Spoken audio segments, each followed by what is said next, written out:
কালকেরে সারা রাত বৃষ্টিতে এরকম অবস্থা। তো চলো সবাইকে বলি গুড মর্নিং। তোমাদের ওদিকে কাদের কাদের এরকম সারা রাত বৃষ্টি? আর এদিকে দেখো আমার তো জ্বর সর্দি কাশি সব লেগেই রয়েছে, যার জন্য দেখো ছেলের বাবা কিন্তু বাসন কোসন মাজছে, কলে থেকে জল নিয়ে এসে এইসবই করছে।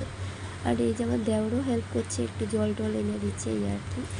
আর বাসনগুলো লাগিয়ে একটু চা করে নিই, কারণ চা করতে তো আর জল ঘাটতে লাগবে না, ওই জন্য দেখো আমি চা করে নিয়েছি। তো এটাই এখন খাবো, চা বিস্কিট মুড়ি। বন্ধুরা নিজের প্রচুর শরীর খারাপ, আর 2-3 দিনই শরীর খারাপ। আজ হলো বুধবার দিন, আর আমার সেই সোমবার থেকে শরীর খারাপ। সোমবার থেকে শাশুড়ি মা বাড়িতে নেই।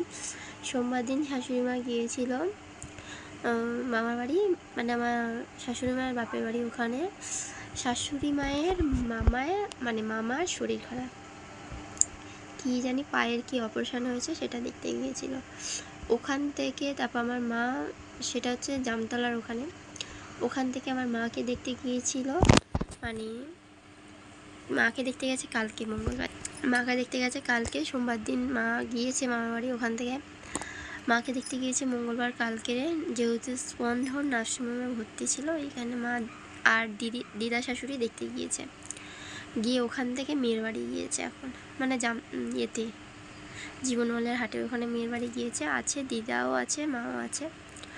তো এদিকে আমার প্রচুর শরীর খারাপ, তার মধ্যে আমার যা হচ্ছে হোক, ধরো না আমি সহ্য করতে পারছি, কিন্তু ছেলেটারও প্রচুর শরীর খারাপ, গা হাত পা সব বেরিয়ে গেছে, প্রচুর কান্নাকাটি করছে, প্রচুর শরীর খারাপ, মানে ধারণার বাইরে যাকে বলছে। তো কিছু করার নেই, এই নিয়ে চলছে দিন। আর আজকে আমার দেওর আর বর মিলে রান্নাবান্না করেছে। রান্নাবান্না বলতে একটা ভাজা করেছে, চিচিঙ্গে আলু উচ্ছে দিয়ে।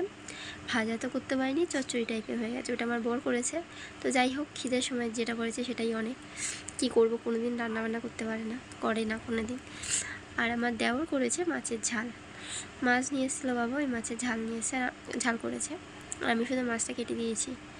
যাই হোক, এরকম চলছে। আর ওরা এখন গাড়ির পেছনে গিয়েছে গাড়ি ঠিক করতে, এখানে প্রচুর জল হয়ে গেছে। কি বলবো, মনটা খুবই খারাপ, কথা বলতেও ঠিক মতন পাচ্ছি না।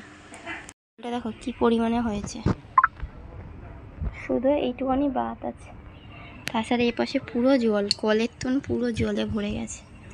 এ পাশটা দেখো মুরগি ঘরটা জল উঠতে আর একটু বাকি, এই পাশটাও তাই অবস্থা, পুকুর হয়ে গেছে এটা পুরো।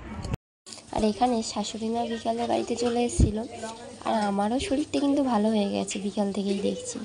কী কারণটা বলে দেন, হয়তো মা এসছে বলে এই জন্যই হয়তো, কারণ 1 মাস যেহেতু নার্সিংহোমে ভর্তি, টেনশান। আর এই যে মা বিকালে চলে এসছে, বিকাল থেকে আমার শরীরটাও ভালো আছে। আর এখন বাজে রাত 12টা, ছেলের অবস্থাটা শুধু দেখো, ও এখনও ঘুমাচ্ছে না, জেগে আছে। আমাদেরও চোখে ঘুম নেই ওর জন্যেই, ওরও ভীষণ ঠান্ডা লেগে আছে। তো চলো সবাইকে এখন বলবো tata, bye bye, good night, সবাই ভালো থেকো, সুস্থ থেকো, দেখা হবে নেক্সট ভিডিওতে। আর তোমরা প্লিজ ভগবানের কাছে প্রে করো আমার ছেলেটা যাতে সুস্থ হয়ে যায়।